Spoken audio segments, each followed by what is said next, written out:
Hello students, I am Amrita Indauliya, your chemistry mentor. और आज अपन को स्टार्ट करनी है अपनी न्यू फैमिली जो कि है oxygen family, that is group 16 from the P block elements. So let's begin with the P block elements with the family oxygen family. आइए, सबसे पहले इंट्रोडक्शन की मैं आपसे बात करती हूँ। आपको सबको पहले पता होना चाहिए कि नाइट्रोजन फैमिली में कौन कौन से एलिमेंट्स को आप पढ़ते हैं। ऑक्सीजन, सल्फर, सेलेनियम, टेलुरियम और पोलोनियम। क्या कहा मैंने? Oxygen, sulphur, selenium, tellurium and polonium. और इनकी मैंने आपको एक शॉर्ट ट्रिक भी बताई थी याद करने के लिए कि मैंने क्या कहा था। जब हम क्लासरूम में बैठ के चीटिंग करते हैं एग्जाम हॉल में और आपका फ्रेंड आपको नहीं बता रहा है तो वो क्या कहता है, यार उससे चीटिंग कर ले, उससे पूछ ले। तो बस यही चीज़, उससे टीपो। टीपो चीटिंग करने को आप हिंदी में बोलते हैं ना, या पुराने वाली लैंग्वेजेस में बोलें तो टीपना, ठीक है। उससे टीपो यानी ओल्ड स्टाइल से टीपो, या फिर उससे देख ले भाई, उससे चीटिंग कर ले, मैं भी पेपर में बिजी हूँ। बस इन शॉर्ट ये आपको ऐसे याद हो जाना चाहिए। इसका जो जनरलाइज्ड इलेक्ट्रॉनिक कॉन्फ़िगरेशन है वो होता है NS2Np4। Generalised electronic configuration is NS2Np4। क्या मतलब है इसका? इसका मतलब ये है कि पी सबशेल में कितने इलेक्ट्रॉन्स आ सकते हैं? मैक्सिमम 4। आइए, सबसे पहले ऑक्सीजन, सिंबल आपको पता है O, एटॉमिक नंबर होता है इसका 8 और कॉन्फ़िगरेशन की आप बात करें तो 2s2 2p4। सल्फर के केस में आपको पता है symbolic representation S, atomic number 16। क्या किया मैंने? +8, 3s2 3p4। Next come to the selenium, आप कहेंगे सिंबॉलिक रिप्रेजेंटेशन इज Se और एटॉमिक नंबर इज, आपने +18 34 और आप कहेंगे 4s2 4p2। टेलुरियम +18 52 और आपने कहा 5s2 5p4। लास्ट पोलोनियम, यहाँ आपने कहा +32 और आपने कहा क्या? 6s2 6p4।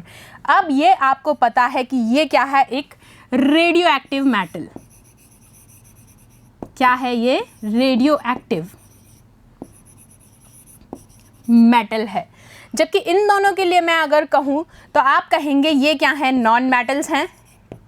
और मैंने आपको एक शॉर्ट ट्रिक बताई थी बेटा सब चीज़ों के लिए, अगर आपको याद हो तो, कि मेटलॉइड से ऊपर वाले सारे की सारे क्या कहलाते हैं? Non metal. और मेटलॉइड से नीचे वाले क्या कहलाते हैं? मेटल। और इस ग्रुप में जो मेटलॉइड्स हैं वो कौन है? सेलेनियम एंड टेलुरियम, ठीक है। सो these both are metalloids. Above these are non-metals, that is oxygen and sulfur, and below this the polonium is an radioactive metal. ये एक जनरलाइज सिंपल सा इंट्रोडक्शन पार्ट था। आफ्टर दिस अब हम इस family के बारे में थोड़ा सा डिस्कशन करते हैं। सबसे पहले मैं इसकी ऑकरेंस की बात करूंगी।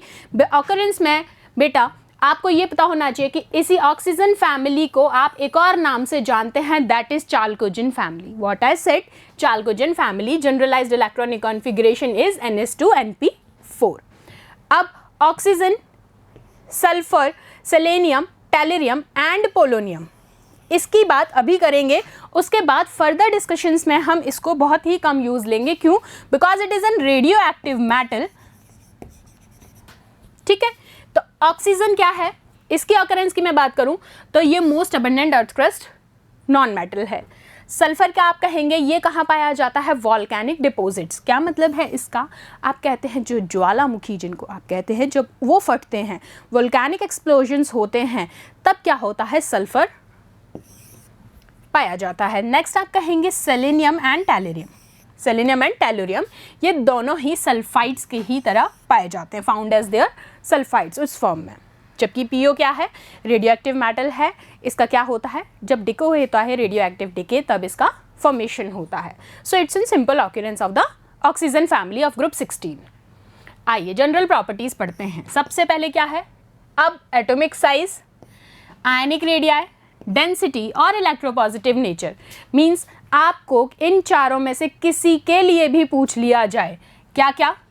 पहले तो ग्रुप लिखो, ओल्ड स्टाइल से टीपो या फिर उससे टीपो, ठीक है।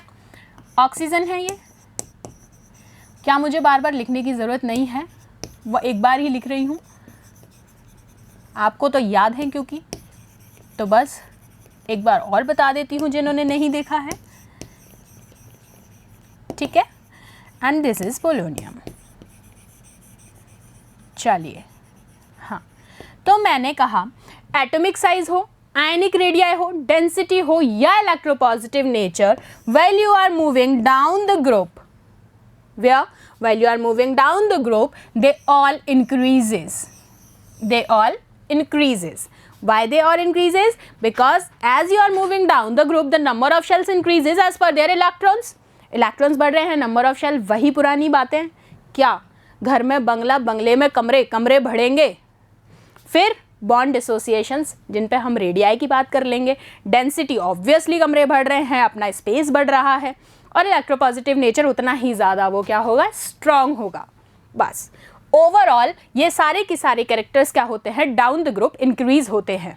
चलो नेक्स्ट पार्ट देखते हैं। अब हमें क्या डिस्कस करना है, एटोमिसिटी।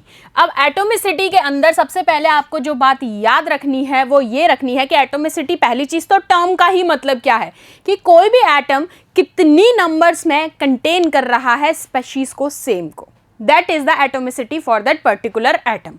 अब यहाँ पर जैसे एक सिंगल एलिमेंट के केस में ही यहाँ पर बात होती है, अगर मैं ऑक्सीजन के रिस्पेक्ट में बात करूं तो आपने कहा इसकी एटोमिसिटी 2 भी होती है, 3 भी होती है। आप लिखते हैं O2 एंड O3, और आपको पता है O3 आप लिखते हैं ओजोन के रिस्पेक्ट में, कोई दिक्कत नहीं है। अब यहाँ हमें ओजोन वाला डिस्कशन तो नहीं करना है, हमें बात करनी है अपने एक लॉन्ग मॉलिक्यूल, लार्ज मॉलिक्यूल के रिस्पेक्ट में। तो मैंने आपसे यहाँ कहा सल्फर के रिस्पेक्ट में अगर मैं बात करूँ या सेलेनियम के रिस्पेक्ट में बात करूँ तो क्या होगा। तो देखिए S8 या फिर सेलेनियम 8, ये ऑक्टा एटॉमिक मॉलिक्यूल्स हैं। ऑक्टा क्यों, क्योंकि यहाँ पर नंबर मैंने क्या लिया है, S8, ठीक है। अब मैं सल्फर की बात करती हूँ सबसे पहले, यहाँ दोनों एक तरीके से हम एनकाउंटर करके चल रहे हैं, S8 एंड सेलेनियम 8 दोनों। सल्फर के रिस्पेक्ट में अगर कहा जाए तो आप कहेंगे these exist as a puckered ring structure. अब इस पकर्ड रिंग स्ट्रक्चर का मतलब क्या है, मेरा कहने का मतलब ये है कि यहाँ आप जब कभी भी बात करेंगे लॉन्ग मॉलिक्यूल के रिस्पेक्ट में तो आप ये नहीं कहेंगे कि they form a linear chain, mean कि अगर यहाँ 8 एटम्स हैं इस मॉलिक्यूल के अंदर तो आपने उनको लीनियरली अरेंज कर दिया, नहीं, मैं यहाँ लीनियरली अरेंजमेंट की बात बिल्कुल भी नहीं कर रही हूँ। यहाँ कहा जा रहा है somehow they form some different shapes, और उस फॉर्म को हम कह रहे हैं puckered ring structure. Puckered ring structure का मतलब क्या है कि ये एक दूसरे से आपस में इंटरकनेक्टेड हैं and somehow they form a shape. वो शेप कैसी है, यहाँ पर आप कहेंगे, ये देखिए कि अगर मैं इस शेप की बात करूं तो ये आपको कुछ क्राउन जैसा लग रहा है, क्राउन जो राजा महाराजा पहनते हैं, somehow a crown shape structure. उस स्ट्रक्चर में आप कहेंगे कि जहां पर ये जो पकर्ड फॉर्म है, यहां पर सारे की सारे एटम्स एक प्लेन में नहीं होंगे। यही मैंने कहा, क्या मैंने इनको ऐसे अरेंज किया है, sulphur sulphur sulphur and so on, सारे नहीं, ये पकड़ रिंग बना ही नहीं सकते। जब एक प्लेन में नहीं होंगे, डिफरेंट प्लेन्स में होंगे, इधर दे आर जिगजैग, यहाँ है यहाँ है यहाँ है, लास्ट में हमने कर दिया ज्वाइन और हमने देखा कि किस तरीके का शेप बन रहा है, वो कहलाएगा पकर्ड रिंग फॉर्म। क्लियर है, ये एक होल ओवर नेमिंग है फॉर एन मॉलिक्यूल। अब यहाँ जो S8 मॉलिक्यूल है, सल्फर के रिस्पेक्ट में बात हो रही है, S8 जो है ये क्या बनाता है, क्राउन शेप बनाता है। ये देखिए, काउंट कर लीजिए एटम्स, 1 2 3 4 5 6 7 एंड 8, ठीक है। इसी तरीके से ये लोग एक चेयर फॉर्म भी बनाते हैं, ये लोग मींस सल्फर की बात चल रही है, सॉरी, ठीक है। चेयर फॉर्म का अरेंजमेंट कैसे होता है, लाइक दिस। तो यहां भी आप अगर काउंट करेंगे, चेयर कैसी होती है, बैठते हैं जिस पे, इसको यूं कर लीजिए और tilted, that's all up to you. So 2 shape होती हैं, crown shape and chair shape. अब देखिए नेक्स्ट, अब जो टेलेरियम एंड पोलोनियम है, कौन कौन, टेलेरियम एंड पोलोनियम, ये दोनों ही मोनो एटमिक होते हैं, वेरी इंपॉर्टेंट। और S8 वाली बात भी याद रखनी है बिल्कुल कि ये क्राउन शेप का होता है और ये रेगुलरली या लीनियरली अरेंज्ड नहीं होते, बहुत इंपॉर्टेंट है, सीधा स्ट्रेट क्वेश्चन पूछा जाता है। बात समझ में आ गई, हम इसको चेंज भी करेंगे इसकी शेप, अभी मैं बताऊंगी आपको पैटर्न, ठीक है। अब आपने कहा टेलुरियम एग्जिस्ट करता है 2 फॉर्म्स में, कौन कौन सी हैं वो 2 forms, alpha and beta. In 2 forms में टेलुरियम एग्जिस्ट करता है, साथ साथ टेलुरियम और पोलोनियम दोनों ही मोनो एटॉमिक हैं। चलो नेक्स्ट देखते हैं। अब हम बात करेंगे आयनाइजेशन पोटेंशियल के रिस्पेक्ट में। अब जब मैं आयनाइजेशन पोटेंशियल की बात करूंगी तो सबसे पहले एलिमेंट्स दिमाग में आ जाने चाहिए। किन एलिमेंट्स के रिस्पेक्ट में बात हो रही है, फैमिली कौन सी है, ऑक्सीजन फैमिली। तो आप सबसे पहले मेंबर्स लिखिए, ओल्ड स्टाइल से टीपो, क्या हमने यही निमोनिक्स बनाया था इसके लिए? बिल्कुल यही बनाया था। अब अगर मैं डाउन द ग्रुप बात करूं आपसे, क्या कह रही हूं, डाउन द ग्रुप, तो क्या मैं नॉन मेटल से मेटल की तरफ रिसीड कर रही हूं? बिल्कुल, आपने कहा आप नॉन मेटल से मेटल की तरफ प्रोसीड कर रहे हैं। जब आप ऐसा करेंगे तो आपको दिखेगा, जब आप नॉन मेटल से मेटल की तरफ प्रोसीड करेंगे तो मेल्टिंग पॉइंट यहां पर इंक्रीज होगा, ठीक है, मेल्टिंग पॉइंट इंक्रीज हो जाएगा। लेकिन यहां मैं आपसे क्या पूछ रही हूं, आईपी के रिस्पेक्ट में, तो याद रखना है whenever you are moving down the group from non metal to metal, IP is always decreases. IP is what, that is ionisation potential. Clear है ये बात? चलिए, देन आफ्टर इलेक्ट्रो एफिनिटी की हम बात करते हैं। इलेक्ट्रॉन एफिनिटी के रिस्पेक्ट में आप किससे रिलेट करेंगे? इलेक्ट्रॉन एफिनिटी, यानी कि आपको ध्यान रखना है जिसके पास टेंडेंसी होगी किस चीज की, इलेक्ट्रॉन देने की। अब एफिनिटी के रिस्पेक्ट में मैं रिलेट करूंगी साइज के साथ। अब जब आप साइज की बात करेंगे तो मुझे एक बात बताओ, अगर मैं ऑक्सीजन की बाइंडिंग कर दूं हाइड्रोजन के साथ, क्या मैं इसको यहां से रिमूव कर दूं? ठीक है, अगर मैं ऑक्सीजन, ये ऑक्सीजन और इसकी मैं बॉन्डिंग कर रही हूं हाइड्रोजन के साथ, ये लीजिए बॉन्ड लेंथ। सल्फर के रिस्पेक्ट में कहूं तो थोड़ा सा साइज बढ़ जाएगा। और अगर आप सेलेनियम के रिस्पेक्ट में बात करते हैं, अब हम आईपी को यहां से हटा दें, अब हम डिस्कस कर रहे हैं इलेक्ट्रॉन एफिनिटी। अगर मैं सेलेनियम के रिस्पेक्ट में कहूं तो साइज और इंक्रीज हो गया, ठीक है। तो आप कहेंगे यहां पर जब आप डाउन द ग्रुप मूव कर रहे हैं तो भाई बॉन्ड लेंथ यहां बढ़ रही है, ठीक है, आपने कहा बॉन्ड लेंथ इंक्रीज हो रही है। बॉन्ड लेंथ इंक्रीज हो रही है, लेकिन एक चीज जो है वो याद रखनी है कि साइज के रिस्पेक्ट में ऑक्सीजन क्या है, मोस्ट इलेक्ट्रोनेगेटिव एलिमेंट है, ठीक है। तो हम यहां पर कहेंगे ये जो सल्फर और सेलेनियम है, इनके ऑर्डर प्रेफरेंस में सबसे ज्यादा हम सल्फर रहेगा, फिर ये ऑर्डर चलेगा sulphur then selenium then oxygen की तरफ आप प्रोसीड करेंगे, then tellurium and polonium. So ये ऑर्डर याद रखना है। सारी चीजों को मैंने रिलेट करके बता दिया, आईपी आपको समझ में आ गया, इलेक्ट्रॉन एफिनिटी समझ में आ गया, साथ साथ हमने मेल्टिंग पॉइंट भी डिस्कस कर लिया। अब एक जो बात जो बहुत इंपॉर्टेंट है, that's why I mentioned it as a note of NEET.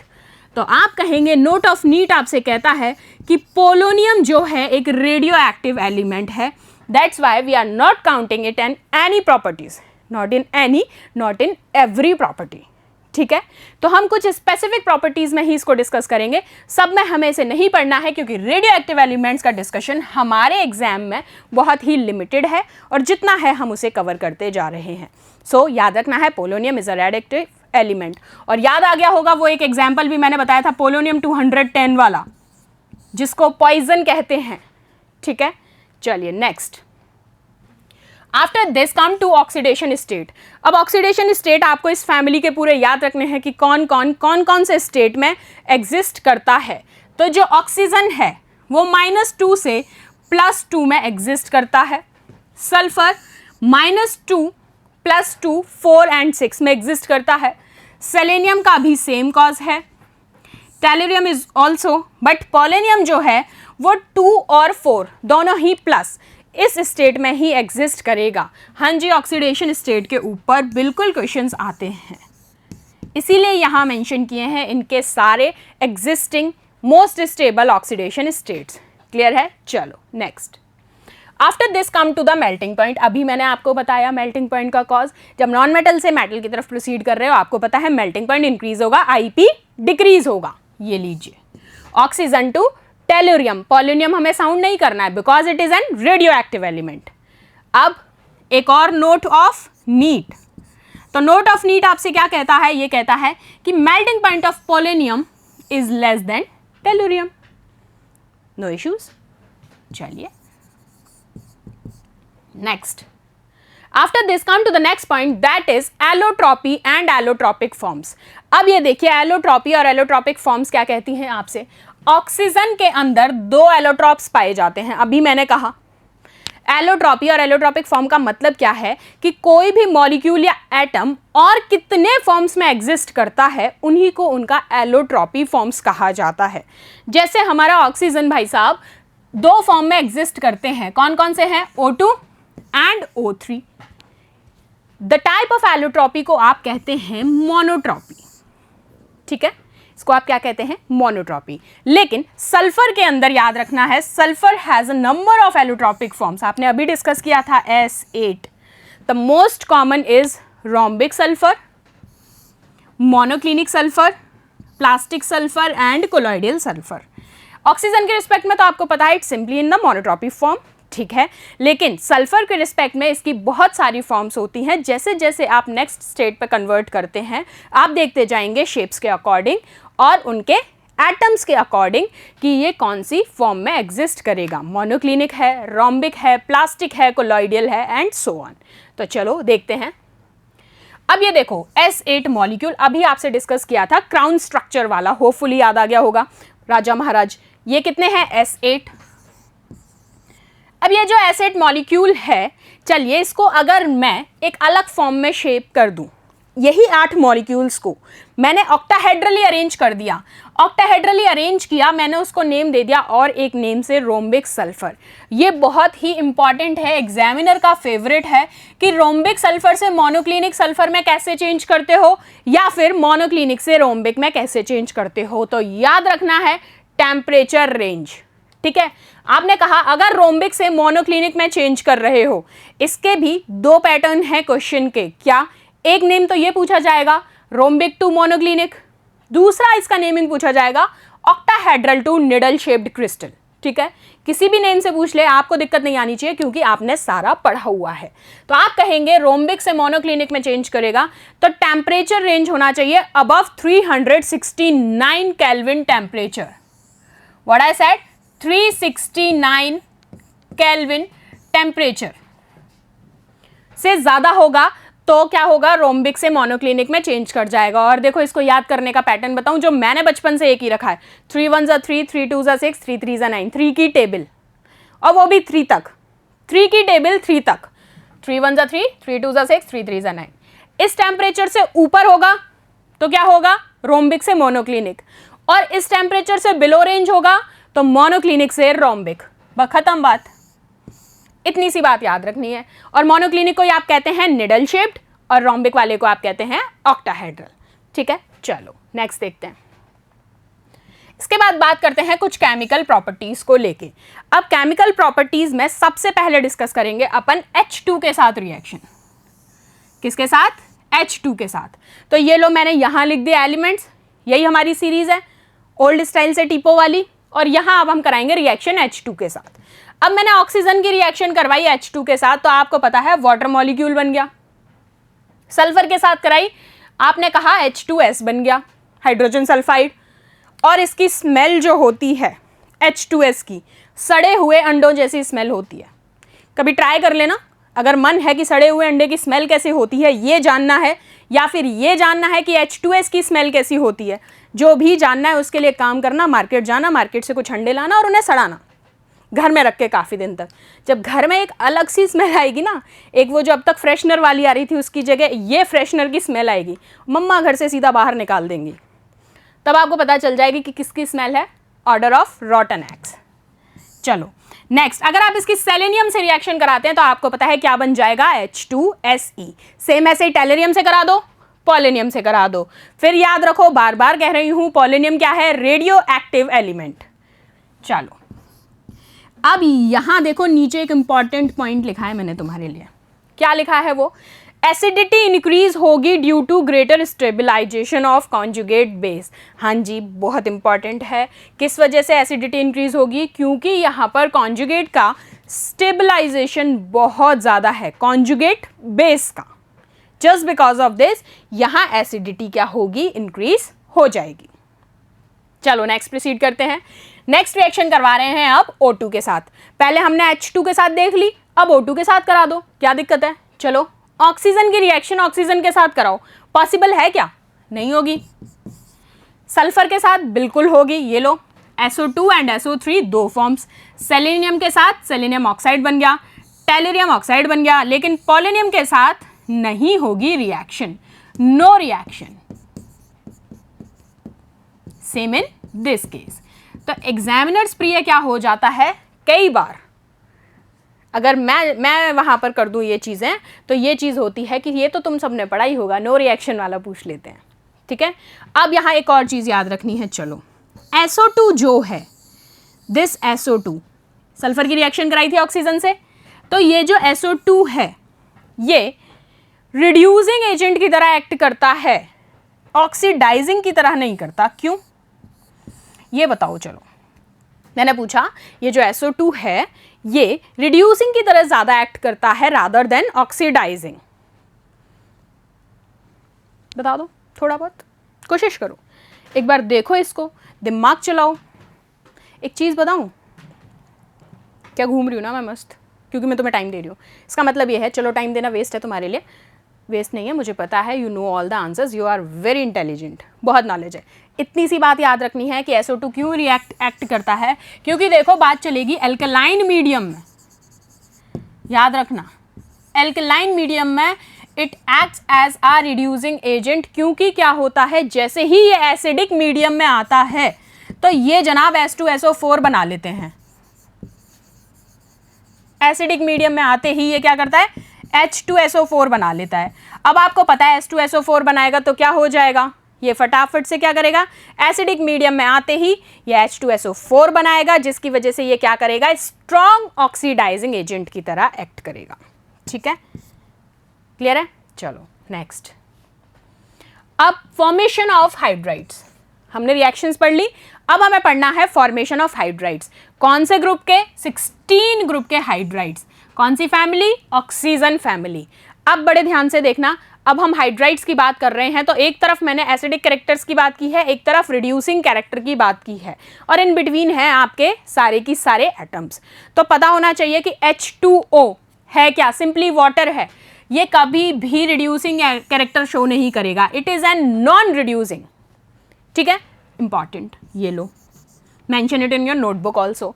अब अगर मैं डाउन द ग्रुप मूव कर रही हूं, डाउन द ग्रुप कहां से कहां तक, ऑक्सीजन से लेकर टेलोरियम तक, पोलोनियम की बात नहीं करेंगे, ऑक्सीजन से टेलोरियम तक मूव करूंगी तो आप कहेंगे ये जो एसिडिक कैरेक्टर है ये इंक्रीज होगा while you are moving down the group, जबकि जो रिड्यूसिंग कैरेक्टर है ये भी इंक्रीज ही होगा।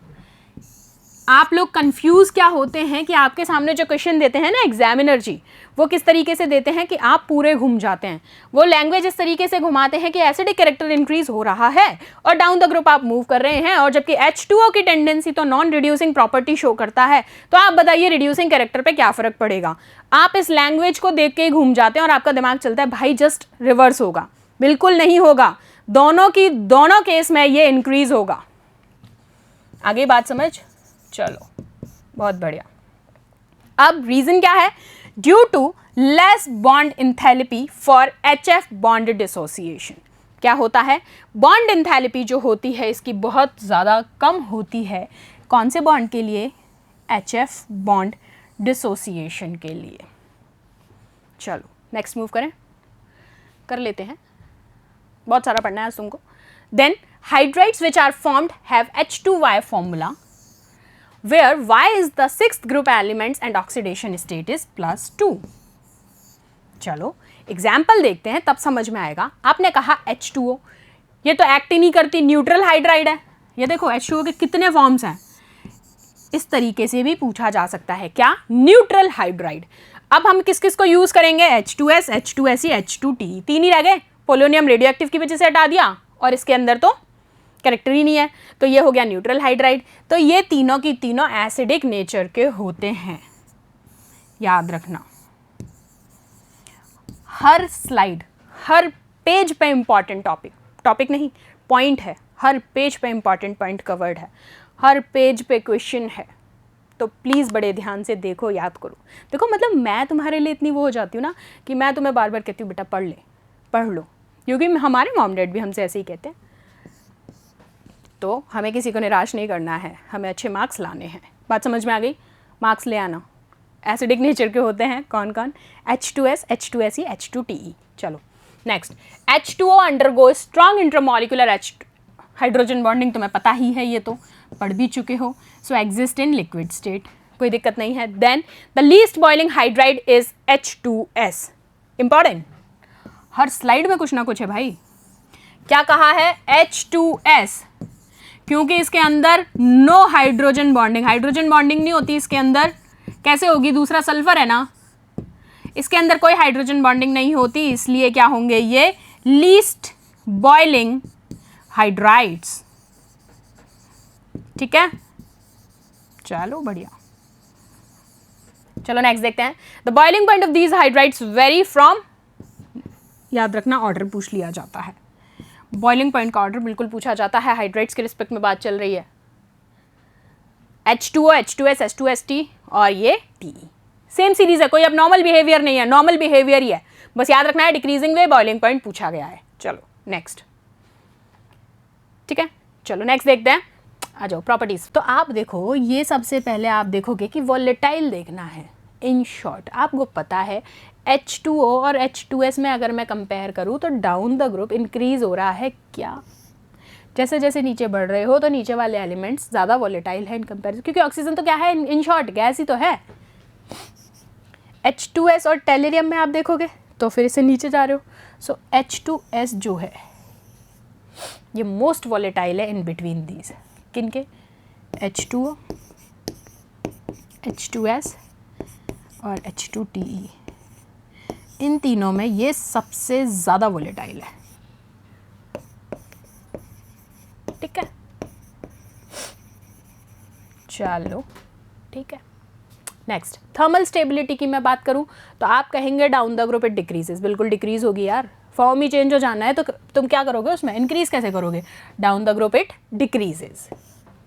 एसिडिक कैरेक्टर अभी पढ़ा था, एसिडिक और रिड्यूसिंग दोनों की दोनों क्या हो रहे थे, डाउन द ग्रुप इंक्रीज हो रही थी, बताया था size, charge density decreases as in increases size, जैसे जैसे साइज बढ़ता जाएगा चार्ज डेंसिटी इंक्रीज होती जाएगी और एसिडिक कैरेक्टर भी इंक्रीज होता जाएगा। रिड्यूसिंग कैरेक्टर, देखो ये सारी टर्म्स ना बार बार क्योंकि अपन हर पार्ट को पढ़ रहे हैं तो मैं तुम्हें लिख के दे रही हूँ, हमें हर ग्रुप एलिमेंट को रिलेट करके चलना है, इसलिए तो हमें थ्योरी पे ना जाके फ्लो चार्ट फॉर्म पे जाओ, सीधे सीधे क्लिक होने लग जाने चाहिए, अब तो लिंक होने लग जाने चाहिए तुम्हारे साथ सारे हाइड्राइड्स, सिर्फ वाटर को छोड़ के, इसको छोड़ के सारे के सारे हाइड्राइड्स जो होते हैं वो रिड्यूसिंग एजेंट्स होते हैं। अब देखो H2S से टेलेरियम ऊपर से नीचे चल रहे हो, ऊपर से नीचे क्या होगा, इंक्रीज होगा, कब, जब आप रिएक्शन कराओगे फ्लोरीन की H2O के साथ तो रिड्यूसिंग एजेंट होगा और O2 लिबरेट हो जाएगी, क्योंकि आपको पता है F ऑक्सीजन से ज़्यादा इलेक्ट्रोनेगेटिव है। ठीक है, अब बॉन्ड एंगल हम देखें तो, अब भाई जब नीचे साइज बढ़ता जा रहा है तो बॉन्ड एंगल क्या होगा, डिक्रीज होगा, decreasing electronegativity of central atom. आओ अब हैलाइड्स पढ़ लेते हैं कुछ फॉर्मेशन, किस किस टाइप के हैलाइड बनेंगी, YX2, Y2X2, YX4 और YX6। हैलाइड्स का फॉर्मेशन याद रखना है, कितने फॉर्म्स हैं, 2, फिर 2, फिर 4, 6, कैसे याद रखोगे इसको, 2, 2, 4, 6, 2 + 2 4, 2 2 6, खत्म। ऑक्सीजन हैलाइड फॉर्म करती है सिर्फ फ्लोरीन के साथ, OF2, O2F2 और ऑक्सीडेशन स्टेट +2 और +1 कुछ भी हो सकता है। शेप और स्ट्रक्चर्स सेम होती हैं, किसकी, O2F2 और H2O2 की। जबकि सल्फ़र की आप देखोगे तो सल्फ़र आप मस्टर्ड गैस के प्रिपरेशन में यूज़ किया जाता है, ये बेटा बहुत इंपॉर्टेंट सा पॉइंट है, कई बार क्वेश्चन पूछ लिया गया है कि सल्फ़र का जो फॉर्म होता है, लेकिन फॉर्म कौन सा है, S2Cl2, ये वाला फॉर्म मस्टर्ड गैस के फॉर्मेशन में यूज़ किया जाता है, समझ गए। चलो नेक्स्ट, टेलेरियम क्लोराइड एंड पोलेनियम, ये तो आज तक इनकी डिस्कवरी नहीं हुई। दिस इज़ ड्यू टू, क्योंकि इनके बीच में क्या होते हैं, बॉन्ड्स बहुत ही वीकर होते हैं, इस वजह से। अब थर्मल स्टेबिलिटी हैलाइड्स की पूछ रहा है तो तुम्हें पता है fluorine most electronegative, then chlorine, then bromine, then iodine, सोचना ही नहीं है, पहले वाला कॉज चलता जाएगा। सारे के सारे क्या बनाते हैं, एक्सेलाइड्स बनाते हैं, लेकिन हेक्साफ्लोराइड्स, क्योंकि क्या है यहाँ पर फ्लोरीन का साइज़ कैसा है, स्मॉल, तो बस सारे एलिमेंट्स हेक्सालाइड बनाते हैं, लेकिन हेक्साफ्लोराइड्स बनते हैं किसमें, जब फ्लोरीन स्मॉल होता है। सिंपल सी बात है, उस पर तब कोई क्वेश्चंस आते भी नहीं है, जो ज़्यादा मैं तुम्हारे ऊपर भी प्रेशराइज नहीं कर रही हूँ, प्लस अपन उस चीज़ को लेकर नहीं चल रहे हैं, लेकिन फॉर्म्स पता होनी चाहिए। सी ये नहीं कि अगर उस पर क्वेश्चन नहीं बनेगा तो हम पढ़ेंगे ही नहीं, नहीं पढ़ेंगे, हम सारा कवर सारा करेंगे भाई। फॉर्मेशन ऑफ ऑक्साइड्स देखते हैं। देखो कौन कौन से एलिमेंट्स है, पहले लिख लो तुम। ओल्ड स्टाइल से टीपो, ये हैं। अब मैंने कहा सल्फर, सेलेनियम और टेलेरियम, ये तीनों ही दो तरीके के ऑक्साइड्स बनाते हैं। कौन सी? YO2 and YO3। और जो YO2 होंगे वो +4 में स्टेबल होंगे, जबकि YO3 होंगे वो +6 में स्टेबल होंगे। समझ गए? 2 4 4 6। एग्जाम्पल देखते हैं, आ जाओ। रिएक्शन कराई तुमने एक ऑक्सीजन की O2 के साथ, तुमने कहा ओजोन बन गया, चलो ठीक है। SO2 की कराई SO3, SeO2 की SeO3, ऑक्सीजन के साथ रिएक्शन देखिए।